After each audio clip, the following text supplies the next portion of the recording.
Hello à tous, j'espère que vous allez bien. Aujourd'hui on se retrouve pour le lancement des Vlogmas. Oui, vous avez bien entendu, je me lance cette année dans les Vlogmas et du coup on se retrouve le 2 décembre puisque je filme là actuellement le 1er, donc vous aurez un petit peu tout en décalé comme partout je pense. Du coup j'ai quand même quelques petites choses déjà à ouvrir avec vous et ensuite je voulais un petit peu vous présenter Pal, même si j'y vais un petit peu au feeling. Là j'avais très envie de vous montrer ce que j'avais envie de lire et du coup les choses que j'avais achetées également puisque j'ai acheté 2 livres. Voilà, pour les Vlogmas, ou en tout cas pour la période de Noël, même si c'est pas du tout mes lectures habituelles. Bref, je vous montre ça de toute façon juste après. Là pour le moment je voulais vous montrer ce que j'avais eu dans les calendriers de l'Avent et du coup c'est aussi l'occasion de vous dire ce que j'ai pris comme calendrier cette année. Donc pour le premier j'ai pris un calendrier de papeterie de chez MP Papeterie, voilà, qu'on a reçu comme ça sous forme d'enveloppe avec un petit bonus pour le 25 qui est quand même assez épais et j'ai très hâte de l'ouvrir. Donc on a pas mal de petites enveloppes, donc voilà, donc normalement ce sont que des stickers. Voilà, je suis très contente. C'est la première fois que je teste MP Papeterie et son calendrier de l'Avent. Donc j'ai très hâte. Je crois que j'avais tout mis dans l'ordre, j'ai tout mis dans le désordre. Et ensuite j'ai pris un calendrier d'illustration, ça fait un petit moment que je l'avais pas pris. Puis le calendrier d'Hélène Illustration. Donc là j'ai plus trop le papier mais ça se présente comme ceci. Et on a les chiffres, voilà, juste derrière. Pour le jour d'aujourd'hui, donc pour le premier jour, chez Hélène Illustration, on avait cette sublime illustration d'une lectrice avec des petits renards. Voilà, elle est très jolie, je l'aime beaucoup. Et chez MP Papeterie, on avait une planche de stickers comme ça avec des petits bonhommes pain d'épices. Voilà, que je trouve très chouette aussi et que je vais sûrement utiliser pour mon reading journal de décembre. Je vais voir, de toute façon je le fais juste après. Donc je vous montrerai un petit peu le thème que j'ai choisi. Et ensuite, ce que j'avais très envie d'ouvrir avec vous, c'est une box de Noël que j'ai reçue des éditions City pour lesquelles je suis partenaire pour l'année 2025.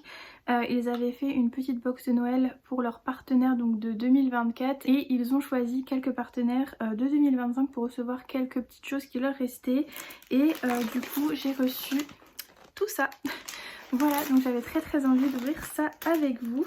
Donc déjà on a deux petites lettres comme ceci où il y a écrit ouvrez-moi en premier et ouvre-moi en dernier. Donc on va l'ouvrir en dernier et on va commencer par cette petite lettre. Je vais essayer de pas trop déchirer. Donc il y a un petit papier comme ça, voilà, que vous avez à l'envers. Et il y a écrit swap de Noël. Donc je pense que je n'ai pas tout. Mais donc on a le 6, on a le 1. Vous êtes chocolatomane, alors vous allez adorer ce livre. Le papier se présente comme ceci avec des chouettes petits papiers cadeaux. Et ce sera également l'occasion parce que je crois que City font des romances de Noël mais font aussi beaucoup de cozy mystery. Donc c'est ce qui m'intéressait pas mal. Voilà, donc on va ouvrir ça. Et c'est un petit livre, donc Noël magique à la chocolaterie, un roman drôle et réconfortant comme une tasse de chocolat. Chocolat chaud. Voilà, donc c'est de Jessica Bedland et il est tout... Voilà. J'aime trop. Alors vous le savez, je suis pas trop romance de Noël, mais j'avais très envie de tester ceux de chez City. Tout simplement parce que, comme je vous ai dit, souvent c'est pas que des romans, c'est aussi un petit peu de cozy mystery. Et puis je suis dans le mood cette année, donc pourquoi pas vous faire des petits vlogmas un petit peu dans le thème pour changer. Et voilà, je lirai celui-ci avec plaisir. Donc on est avec Charlie qui décide de s'installer dans une pittoresque ville balnéaire de la côte anglaise et elle a un rêve, pouvoir ouvrir une petite chocolaterie. Une fois l'emplacement trouvé, il ne lui reste plus qu'à faire les rénovations juste à temps pour Noël. Mais ce n'est pas simple car la jeune femme est un véritable désastre dès qu'il s'agit de bricolage. Plus le temps passe, plus elle voit son rêve s'éloigner, sans famille et sans amis, elle se sent perdue dans son nouvel environnement. Et les douloureux secrets de son passé ne l'aident pas à avancer sereinement. Heureusement, elle peut compter sur la chaleur et l'esprit festif des habitants du coin, et lorsque Matt le plombier vient à sa rescousse, il se pourrait bien que les rêves de Charlie se réalisent, surtout avec un petit coup de pouce de la magie de Noël. Voilà, un roman doux comme un chocolat chaud, romantique comme un bon feu de cheminée. Voilà, j'ai hâte franchement de voir ce que nous réserve ce livre. Dites-moi si vous l'avez lu, même si je sais pas s'il est sorti cette année. 2021, c'était l'édition 2024 pour la traduction française, donc il est sorti cette année. Voilà, donc le 2 je n'ai pas, pour se réchauffer les dents en hiver, je suppose que c'était une bouillotte. Le numéro 3, je crois que je l'ai. Alors, donc le 3 se présente comme ceci, et donc on a pour une bonne romance de Noël, il vous faut un peu de remise en question de la part d'une ancienne championne de patinage, une dose de paysages montagneux et enneigés, un soupçon d'amoureux éconduit et une bonne pincée d'esprit de Noël. Alors j'avais vu qu'il avait sorti un roman justement de patin artistique, enfin de patinage artistique. J'adore le patinage artistique. le voir en vrai, j'aime trop. Donc à voir ce que ça donne. Ah oui, celui-ci j'avais très envie de le lire. C'est Un Noël de glace de Laurie Antoine. Et ouais, c'est une romance un petit peu, bah, comme dit, de patinage artistique. Donc on nous dit: ancienne championne de patinage artistique, Sibylle a toujours fait passer sa carrière avant tout le reste. Sur la glace, elle était une compétitrice sans pitié. Mais lorsqu'elle est obligée de mettre un terme à sa carrière, la jeune femme ne sait plus quoi faire de sa vie. Elle s'enfuit alors chez sa mère dans les montagnes où elle a passé son enfance. Elle espère pouvoir s'y ressourcer et donner un second souffle à sa vie, mais elle comprend que ses rêves de gloire et son égoïsme ont fait beaucoup de mal autour d'elle. Alors que Noël approche, elle rencontre Mathieu. Entre eux, la connexion est immédiate et elle a l'impression d'avoir trouvé une âme sœur. Mais cela ne suffit pas, ils sont très différents et Sibylle va devoir se remettre en question et surtout invoquer un peu de la magie de Noël pour réparer les pots cassés. Voilà, et je trouve qu'il est vraiment sublime comme livre. Voilà. Qui aurait cru que je vous présenterais des livres de Noël sur cette chaîne? Mais vraiment celui-ci me tentait énormément, donc j'ai très hâte. Ensuite, il me semble que j'ai le numéro 4. Je crois que c'est lui d'ailleurs. Ouais, le numéro 4, il se présente comme ceci. Et on a cette odeur. Est-ce le tonton bourré de la famille qui a ouvert sa bouteille de whisky? Ou est-ce une distillerie qui brûle? Voilà. Très bizarre, donc je pense que c'est un livre. Mais voyons voir. Ouh. Ah, ça c'est un Cozy Mystery. Donc c'est Noël à Glenmoray. Voilà. Donc c'est Marie Simple, les enquêtes de Colin Gettle. On a un petit chat. Il est trop beau. Un petit bonhomme de neige. Et effectivement on a une petite bouteille. Alors, bienvenue à Glenmoray. Devant la pancarte de la bourgade écossaise, le petit cœur de Marie Simple se serre. Cet endroit, elle l'a quitté après la mort de son mari il y a 4 ans. Elle y revient enfin passer les fêtes de Noël, accompagnée de son bel ami Léo, fringant policier. Elle en est certaine, son séjour va être fantastique. Dans ce village, elle connaît tout le monde, la libraire, l'antiquaire, le pâtissier, le tenancier du pub, je vais dire du bar, mais c'est un peu pareil.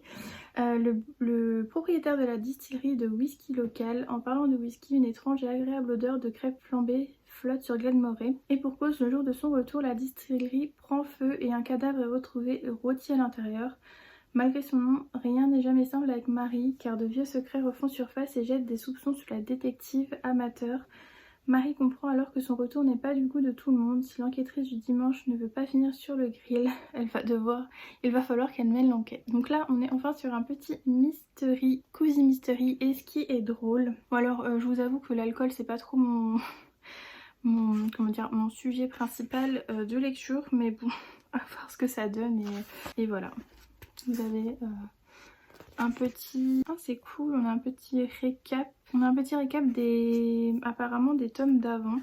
Donc il y avait Crocodile Dundee et Tempête dans un encrier. On a également les personnages principaux, donc une petite liste. Ça c'est vraiment cool. Et puis ensuite on a le roman, donc voilà, que j'ai hâte aussi de lire, de découvrir et de vous en parler.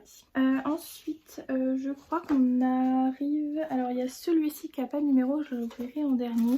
Et on a le 6, voilà, donc c'est City Édition matin, midi et soir. La nuit de Noël. Je ne me souviens plus ce qu'il y a exactement.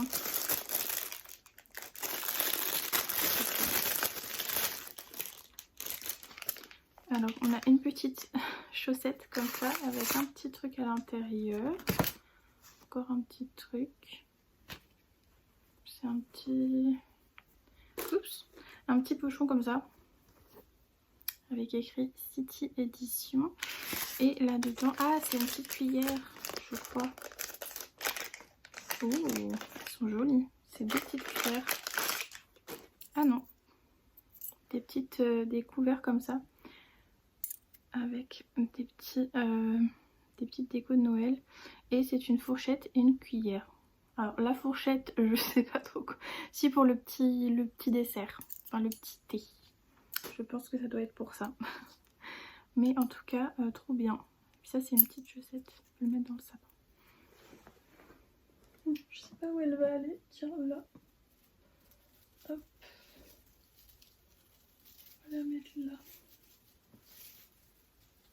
Elle a trouvé sa petite place dans le sapin. Et du coup je vais ouvrir celui-ci. Décidément cette boule. Celui-ci qui avait pas de numéro.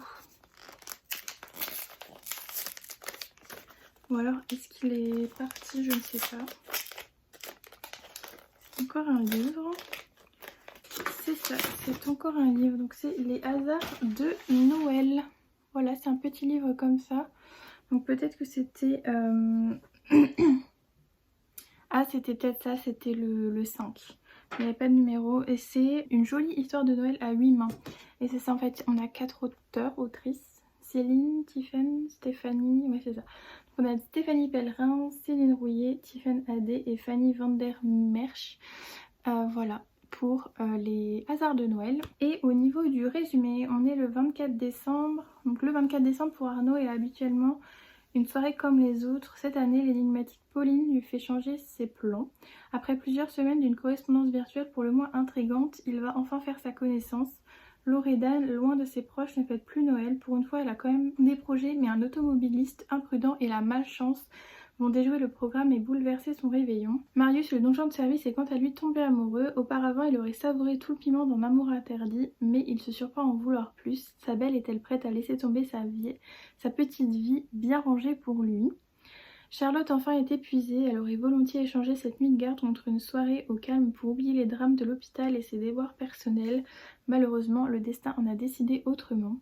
C'est un réveillon peu ordinaire pour ces êtres à la croisée des chemins, hasard inattendu ou magie de Noël, les rencontres de ce soir-là seront déterminantes et chacun d'entre eux en sortira transformé. Voilà, donc c'est un petit roman très très court, écrit du coup à 8 mains et voilà, ça a l'air bien sympa. Je pense que c'est un petit peu, enfin j'allais dire un petit peu un livre chill, mais un peu comme toutes les romances de Noël j'ai envie de dire. Donc voilà, pourquoi pas, j'ai hâte de le découvrir et pareil de vous en parler. J'espère que j'arriverai à tous les lire pendant ce mois de décembre. Mais en tout cas j'ai très très envie. Ok, donc du coup c'est le moment d'ouvrir la deuxième lettre qui était à ouvrir en dernier.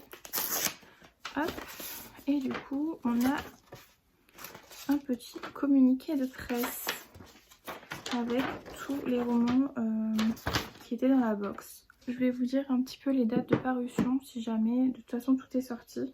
Ça c'est sorti le 30 octobre. Celui-ci il est paru le 6 novembre. Celui-ci il est paru également le 6 novembre et il me semble que celui-ci du coup il est déjà paru, enfin il est déjà, je pense qu'il date de l'année dernière puisqu'il y a écrit qu'il était déjà paru, ouais c'est ça, 2022. Voilà, donc c'était un petit poche qui est déjà sorti. Voilà, donc pour ce petit unboxing de Noël, au moins comme ça j'étais plein de petites lectures un petit peu cosy pour ces petits vlogs de Noël. Je ne pouvais pas rester dans le cosy. Je vous ai demandé quelques petites recommandations de thrillers qui se passent à Noël. Du coup j'ai opté pour celui-ci, donc c'est L'île de Yule de Johanna Gustafsson. C'est le prix des lecteurs sélection 2024. J'ai regardé un petit peu le résumé évidemment avant de me décider, mais j'ai opté pour celui-ci.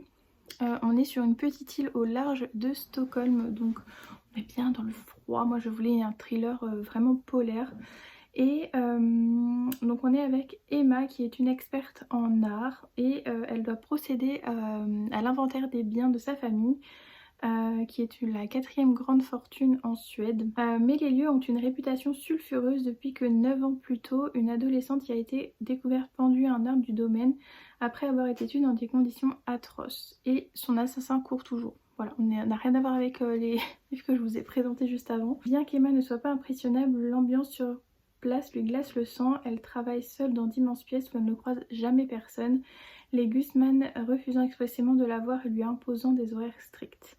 C'est alors que le corps d'une autre jeune fille est retrouvé dans la mer Gelée. Voilà, ça promet. Et pareil, c'est un petit thriller qui fait 300 pages, donc j'aimerais vraiment beaucoup le lire en ce mois de décembre. Et puis voilà, j'étais bien partie pour des thrillers. Donc vraiment, ce vlog, ou en tout cas ce mois de décembre, ça sera vraiment des lectures que je n'ai pas l'habitude de faire. Donc j'espère que ça se passera bien. Et mon deuxième achat, donc c'était le 2e tome de La Femme de Ménage, donc c'est Les Secrets de la Femme de Ménage, puisque j'ai très envie de relire ce livre que j'ai lu quand même il y a un moment, puisqu'il est sorti, je crois, il y a 2-3 ans, en 2023 c'est tout. Je pensais que c'était beaucoup plus loin, Ouais, mais j'avais quand même envie de le relire et voilà, pour faire un petit thriller sympa et pouvoir enchaîner avec la suite. Donc on est dans une ambiance un petit peu, on est avec une femme de ménage qui s'appelle Millie et qui va un peu travailler dans une famille un petit peu riche de New York. Donc elle s'occupe de sa fille, elle s'occupe un petit peu du repas et c'est pour elle une occasion de repartir à zéro. Sauf qu'elle se rend compte que sa patronne est de plus en plus bizarre. Ouais, il y a un peu des rumeurs bizarres qui courent sur sa patronne dans le quartier, dont le fait qu'elle aurait apparemment noyé sa fille, enfin tenté de noyer sa fille il y a quelques années. Et voilà, elle va un petit peu, bon, elle va pas enquêter, mais en tout cas ça va être un petit peu cette ambiance. Et voilà, je me souviens que j'avais quand même bien aimé quand je l'avais lu la première fois. Donc j'ai très envie de le relire et de lire le deuxième tome. Voilà, c'est mon programme de décembre. Et j'avais également mis ce livre qui était dans ma palle pour un petit peu compléter cette palle de thriller.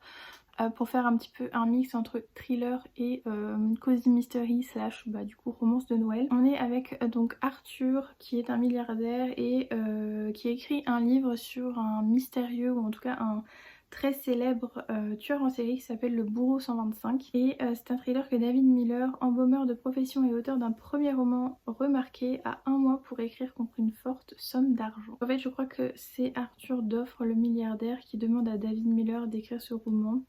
Reclus dans un chalet en pleine forêt noire. Ok, donc il est accompagné de sa femme, de sa fille, de Doffre et de sa nouvelle compagne. David se met aussitôt au travail, mais il est des fantômes que l'on ne doit pas se rappeler, ou en tout cas rappeler. Voilà, bref, c'était laborieux ce résumé. Mais en bref, on va être avec un homme milliardaire qui demande à un écrivain d'écrire un livre sur le Bourreau 125 qui est un tueur en série. Et ils vont tous partir dans un chalet, super ambiance, pour écrire ce livre. Et il va se passer des trucs bizarres, ou en tout cas voilà, il va se passer des choses, donc j'ai hâte, voilà. J'espère que ce sera un chalet enneigé quand même. Et puis bah écoutez, c'est tout pour cette petite présentation des Vlogmas, voilà. J'espère vraiment être au rendez-vous tous les jours, ne m'en veuillez pas si ce n'est pas le cas, mais de toute façon il y aura des jours où je pense que je vais louper, comme le dimanche 15 décembre où je serai en marché toute la journée. Donc peut-être que je vous ferai un mix du week-end entre samedi et dimanche que je vous posterai lundi par exemple, parce que comme ça je vous montre un petit peu dimanche, mais je pense pas que ça suffira pour faire un vlog en entier. Et je pars du coup le 23 décembre dans ma famille et je reviens que le 28. Donc je pense que je vous ferai un vlog pareil du 23, 24, 25, voilà, ou en tout cas peut-être un dernier vlogmas de la semaine, je sais pas, mais en tout cas voilà, ce sera normalement les seules choses que je vais louper.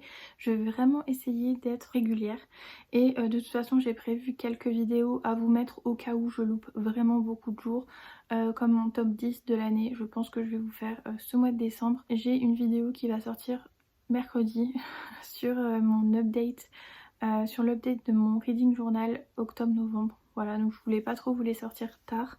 Je sais pas si je posterai deux fois ce jour-là, ou si le mardi j'aurai rien à poster et du coup bah cette vidéo sera parfaite. Je ne sais pas. En tout cas, voilà. J'espère que vous êtes aussi excités que moi ce mois-ci, parce que c'est la première fois où je suis autant dans le mood de Noël. Voilà, j'ai fait déjà mon petit sapin, voilà, mes petits calendriers de l'Avent dans le petit coin. J'ai même prévu des petites activités de Noël. Bref, je suis au taquet. Et puis on se retrouve demain dans un nouveau vlogmas. En tout cas, j'espère que cette vidéo vous aura plu. N'hésitez pas à me mettre un petit like pour me montrer que vous aimez bien les vlogmas et que vous n'en voyez pas trop sur YouTube. Ça va être une catastrophe. Voilà, et puis n'hésitez pas à mettre des petits emojis de Noël dans les commentaires. Voilà, tout au long de ce mois-ci. Et puis bah, sur ce, je vous laisse et je vous retrouve demain.